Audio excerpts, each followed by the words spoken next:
To send money from India to South Korea, you will need to follow a series of steps.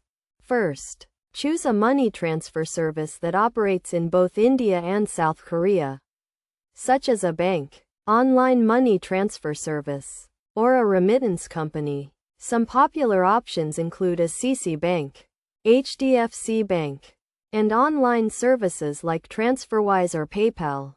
Next, gather the necessary information and documents, including the recipient's name, address, and bank account details in South Korea.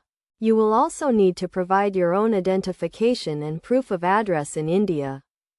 Now, register for an account with your chosen money transfer service, either online or in person. This will typically involve providing personal and identification details, as well as verifying your account through a confirmation email or phone call. Once your account is set up, initiate the transfer by entering the recipient's details and the amount you wish to send. You will need to pay for the transfer using a payment method accepted by the service, such as a debit card, credit card, or bank transfer. The money transfer service will then convert your Indian rupees to South Korean won and send the funds to the recipient's bank account.